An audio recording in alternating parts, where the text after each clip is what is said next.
Quality mark દ્વારા આ 14મો award function છે। એટલે કે 14 વર્ષ પહેલા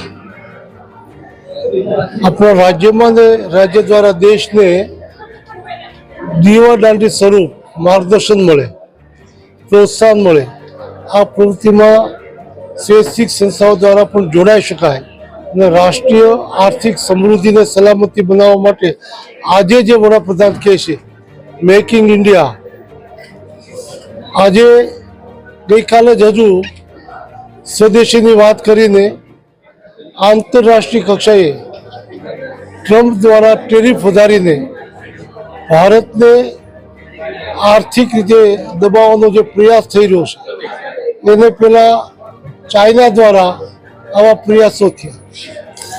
એ પ્રયાસોની સામે આવા એવોર્ડના માધ્યમથી નાના મોટા ઉદ્યોગ સાહસિકોને પ્રોત્સાહિત કરીને મદદ કરીને એક રાષ્ટ્રીય સેવા બજાવવાનું કામ ક્વોલિટી માર્ક જ્યારે કરી રહ્યું છે ત્યારે એ બિરદાવવા જેવું છે। મને લાગે છે કે આ ક્વોલિટી માર્કના માધ્યમથી સીધી રાષ્ટ્રીય સેવા અનેક રીતે આપણે ઓળખીએ છીએ। દેશની આર્થિક સમૃદ્ધિ અને સલામતી માટે નવ ઉદ્યોગ સાહસિકોને પ્રોત્સાહન અને માર્ગદર્શન અને મદદ કરવી એ પણ એક મોટી સેવા છે અને ક્વોલિટી માર્ક એ દિશામાં ખૂબ સારું કામ કર્યું છે।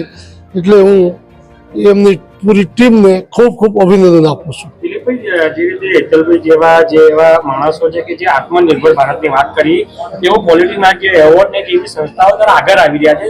નરેન્દ્ર મોદી પણ ગઈકાલે જ્યારે અમદાવાદ ત્યારે એમણે કીધું કે સ્વદેશી પોતાનો જે ક્વોલિટીમાં જે સુધાર લાવો, તો આપના માધ્યમથી આ મીડિયાના માધ્યમથી જે કંપનીઓ છે કંપનીઓને શું કહેવા માંગો છો? ક્વોલિટીમાં જે સુધાર લાવવાની વાત પીએમ સાહેબે ગઈકાલે કરી, તેના માટેનો કોઈ ખાસ સંદેશ? એક મિનિટ, સાહેબ સંદેશો આપે છે એ પહેલા એક વાત મીડિયા સમક્ષ હું રજૂ કરવા માંગુ છું। 2014માં ક્વોલિટી માર્ક ટ્રસ્ટ દ્વારા ક્વોલિટી માર્ક એવોર્ડની શરૂઆત થઈ।